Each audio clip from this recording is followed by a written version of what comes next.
Welcome once again to our morning devotions, experiencing God through the seasons of life. Our reading this morning is coming from the book of Numbers chapter 27, verses 4 to 8, and the title of our devotion is Legacy. I will read in your hearing. Why should the name of our fathers be done away with from among his family?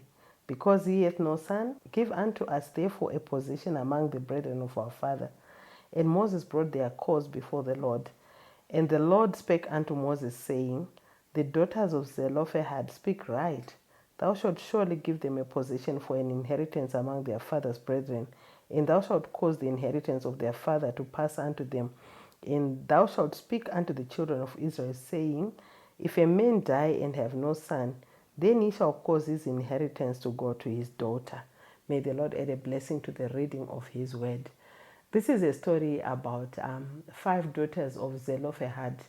Their father had died in the desert, and this is happening just before they enter Canaan, and they were going to be numbered again and allocated an inheritance according to the promise God had given to all the children of Israel when they were in Egypt, that they were going to a land of milk and honey.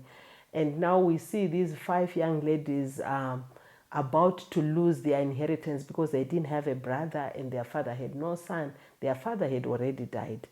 But when they realized that they were about to lose out, because in this patriarchal environment, women were not counted for an inheritance, but they realized they could not lose out. So they combined, they were united. And I think this is one lesson that we should teach our children. Even if they get orphaned, that if they stand together, they win more. They can help each other to see things or to fight battles that come up against them. So these 5 wise young women went to Moses. They were respectful. And I think our children, we should teach them to respect protocol. They went to Moses and then to the elders of the time and pleaded and presented their case. They knew they did not have a right according to the law, but they also pleaded according to the facts that were presented, that they would lose out, and they also wanted to participate. So these girls used the tact, they were wise, they were united.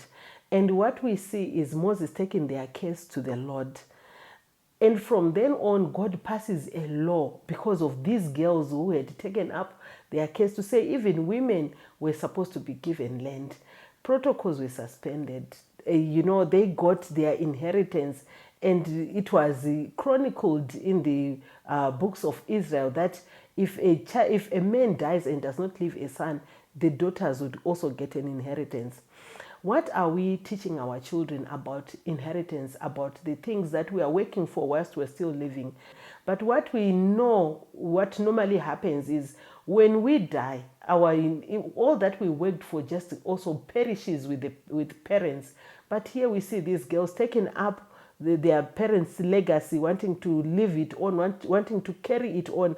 May I suggest that as we live with our children, before disaster comes, let us teach our children to value that which is theirs, to value wealth that will have been created by parents.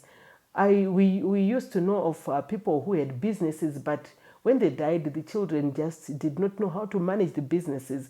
They were not either the children start fighting for the inheritance, or the children just sell whatever their parents would have created and they live in abject poverty.